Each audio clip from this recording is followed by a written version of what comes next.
Some wounds become heavier when people explain them too soon. The loss is still fresh. The room is still quiet. The prayer has barely left your mouth, and already someone reaches for an answer. Maybe God is teaching you something. Maybe you need stronger faith. Maybe there is a lesson hidden in this. But at 2 a.m, those sentences do not sit beside you. They do not answer the question you are almost afraid to ask. Where is God when you keep praying and heaven stays silent? That is where the book of Job begins. Not with a simple lesson about patience, not with a clean explanation for suffering, not with a promise that every wound will quickly heal. It begins with a faithful man sitting in ashes, a man whose life has collapsed, a man surrounded by voices that explain too much and understand too little, and a God who will speak, but not in the way Job expects. Job is the story of a man who wakes up inside ruins he did not choose. He loses his children. He loses his possessions. He loses his health. He loses the world he thought he understood. And while he sits in the dust, other people begin to explain his pain as if they can see what he cannot. That may be why this ancient book still feels so close, because there is a kind of suffering that does not only break your heart, it breaks your ability to explain your life. You pray and nothing seems to move. You search your conscience and still the wound has no clear reason. You wait for God to speak, but the room stays quiet. And after a while, the suffering becomes more than suffering. It becomes a question. Has God left me here? The book of Job does not answer that question quickly. It does not rush toward comfort. It does not make grief smaller than it is. It begins with a man in the ashes, and with a mystery he is not allowed to control. There are seasons when suffering reaches deeper than the event itself. At first, there is the thing that happened, the funeral, the diagnosis, the betrayal, the closed door, the long night in the hospital, the conversation that changed everything. But then comes what happens afterward. The house becomes quiet. People who said they would stay slowly return to their own lives. The prayers begin to sound the same night after night. You keep asking God for wisdom, but no clear answer seems to arrive. You still believe. At least you want to. You keep showing up. You keep doing the next right thing. You keep trying to pray. But beneath the surface, another question begins to form. Why does God feel so far away? For many people, that question feels dangerous. It feels ungrateful. It feels like something a faithful person should never admit. So they carry it silently. They smile in public. They say the right words. They keep moving through the day. But underneath all of it, they wonder why heaven feels so quiet. And sometimes the wound becomes heavier because of the answers people give. Someone tells them to be stronger. Someone says they must have missed something. Someone says if they had more faith, they would not feel this way. Someone tries to turn their pain into a lesson before love has even had time to sit beside it. But bad answers do not heal the wounded heart. They only make the dark feel more lonely. That is why Job matters. Because Job's story does not begin with easy answers. It begins with a man whose pain cannot be reduced to a slogan. The book of Job introduces us to a man from the land of Uz. Before we are told about his suffering, we are told something important about his character. Job is described as blameless and upright. He fears God. He turns away from evil. That detail matters because the story refuses to give us the easy explanation. It does not begin by telling us Job was secretly corrupt. It does not say he had been living a double life. It does not invite us to look at his suffering and say, he must have deserved this. That is what makes the book so unsettling. Job is not presented as wicked. He is presented as faithful, and yet suffering comes. The reader is allowed behind the curtain. Job is not. We are shown a heavenly scene beyond Job's reach, where the question of his faithfulness is raised. But Job is never given access to that scene. He does not know what the reader knows. He does not receive an explanation before the losses come. He simply lives through the collapse.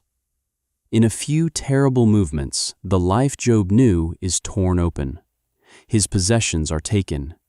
Many of his servants are killed. His children die. Then his own health breaks down. His body becomes a place of pain. The life that once seemed stable collapses into dust. And the Bible does not rush past this. It does not tell Job to smile. It does not cover his wounds with religious language. It lets us see him low to the ground, sitting among ashes, surrounded by what he has lost. That image matters. Job is not standing on a stage giving a polished lesson. He is not offering answers from a safe distance. He is a wounded man in the ruins of his life. And for a while, there is no speech that can fix it. Only grief, only silence, only the weight of what has happened. When Job's friends hear about his suffering, they come to him. And at first, they do something deeply right. They sit with him. They see that his grief is very great, and for 7 days and 7 nights, they do not speak. For a moment, their silence is wiser than all the speeches that will follow. Before they explain, they are present. Before they argue, they sit. Before they try to make sense of the pain, they allow the pain to be seen. Silence is not always neglect. Sometimes it is love refusing to speak before it has listened. But then Job's friends begin to speak, and when they speak, their comfort slowly becomes another burden. Their theology is orderly. Their application is merciless. God blesses the righteous. God punishes the wicked. Therefore, if Job is suffering this severely, Job must have done something wrong. It sounds clean. It sounds moral. It may even sound biblical from a distance. But when it touches Job's actual wound, it becomes cruel. And this is where the story becomes dangerous for every religious person.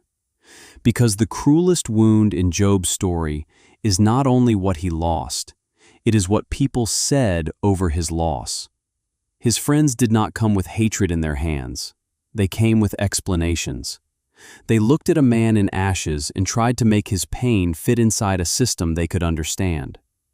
But Job's suffering was not a puzzle they had been asked to solve. It was a holy place where they had been asked to remove their shoes. This is the uncomfortable part. Job's friends do not sound like enemies at first. They sound serious. They sound moral. They sound like men who are trying to defend God.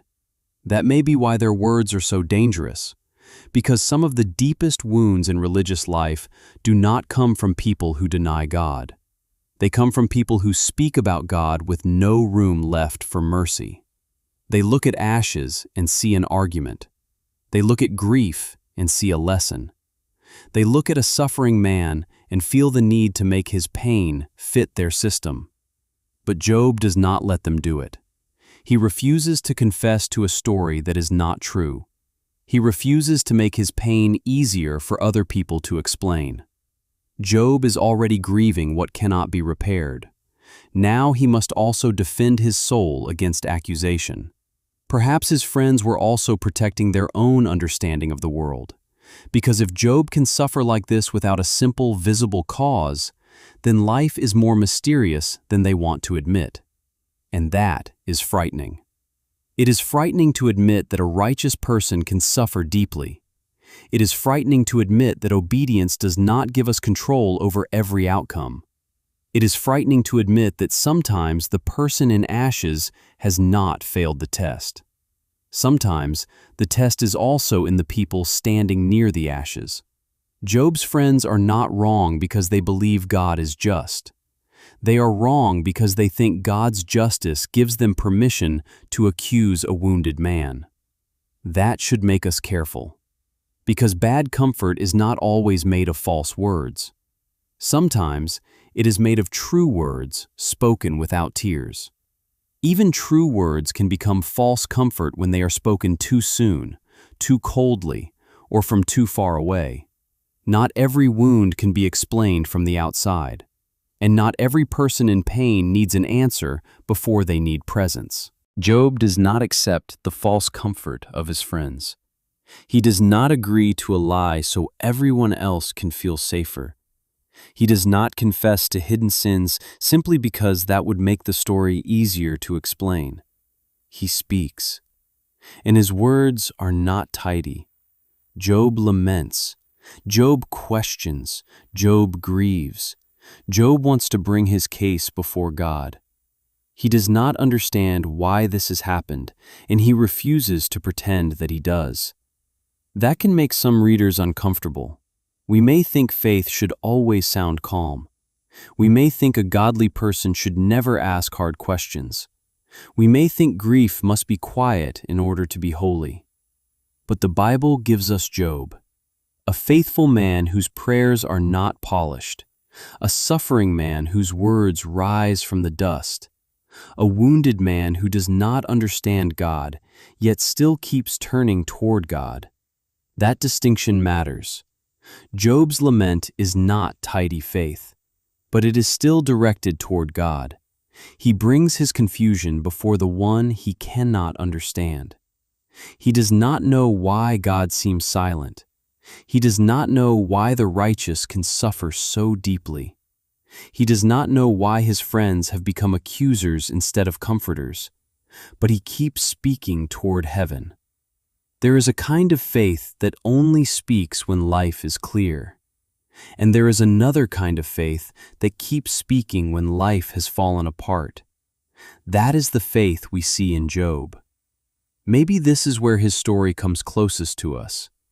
Maybe your prayer life does not sound confident right now. Maybe your words are few. Maybe all you can say is, "Lord, I do not understand." Maybe all you can say is, "How long?" Maybe all you can say is, "Do you see me?" That is still prayer. The book of Job gives room for honest grief before God. It does not bless bitterness. It does not make accusation the final word. But it does show us that faith does not require pretending pain is smaller than it is. Sometimes lament is faith refusing to lie. Sometimes the most faithful sentence left is not, "I understand."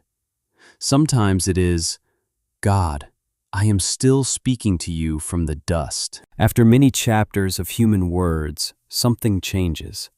God speaks. Then the Lord answered Job out of the whirlwind.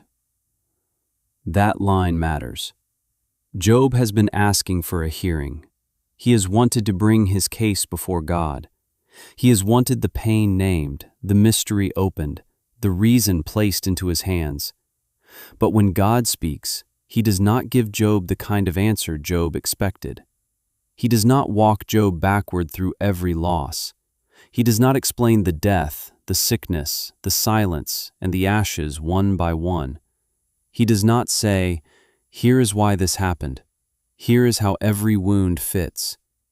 Instead, God speaks from the storm, and he begins to ask questions. Where was Job when the foundations of the earth were laid? Who shut in the sea with doors? Has Job commanded the morning?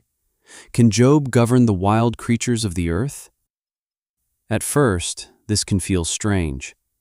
A grieving man is sitting in the ruins of his life. He has lost his children. He has lost his health. He has lost the comfort of being understood. And God speaks about creation. But the book does not show God making suffering easy to understand. It shows Job encountering God at the edge of what he cannot understand. This may be the hardest mercy in the book of Job. God does not hand Job the explanation. He gives Job himself. Not a chart, not a timeline, not a reason Job can carry back to his friends and say, "Now I can prove why this happened." The answer is not small enough to fit inside Job's control. It comes as a voice from the whirlwind, and that voice does not erase the graves. It does not pretend the ashes were light. It does not make the mystery painless. But it tells Job something his suffering had almost hidden from him. The silence was not absence. The mystery was not neglect. The storm was not empty. Job is not told what the reader has been shown. He is not invited behind the curtain. He is not given a chart of cause and effect. He is brought to the edge of creation, where the sea has boundaries, the morning has a command, and creatures beyond human control still live under the wisdom of God.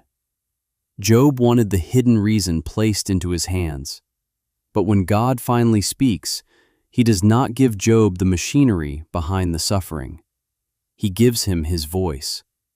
And somehow, in the presence of that voice, Job comes to the end of trying to hold the mystery in his own hands. Not because the pain was small, not because the losses were imaginary, not because the graves no longer mattered, but because the God who seemed absent was not finally absent. Hidden, yes. Unexplained, yes. Silent for a season, yes. But not gone. This is hard for us because we often want what Job wanted. We want the reason. We want the timeline. We want to know why the door closed, why the diagnosis came, why the person left, why the prayer seemed unanswered. We want an answer that gives us control over the mystery. But Job does not give us control. It gives us something more difficult, and perhaps something more sustaining. The voice of God in the place where explanation does not come. Job did not receive the map. He received the voice. And for the wounded soul, trust may begin there. Not with every question answered, not with every tear explained, but with the slow discovery that the God who governs the stars has not forgotten the man sitting in dust. This is where Job must be handled carefully. His story does not give us permission to stand over someone else's pain and say, "I know why this happened." It does not give us permission to turn every wound into a lesson. It does not teach us to call ashes beautiful before we have admitted that they are ashes. If God feels silent in your suffering, do not rush to call that silence abandonment. If your pain has no clear explanation, do not assume you are being rejected. If your prayers sound weaker than they used to, do not conclude that faith has disappeared. Sometimes faith sounds like worship. Sometimes faith sounds like confidence. And sometimes faith sounds like one tired sentence whispered in the dark. "Lord, I do not understand." That prayer may not feel strong, but it is still turned toward God. Job teaches us that grief does not have to be polished before it is brought into the presence of the Lord. He questions, he laments, he speaks from the wound. The book does not present every word of Job as perfect, but it does show us a man who keeps bringing his anguish toward God. That matters for the person who feels ashamed of having hard questions.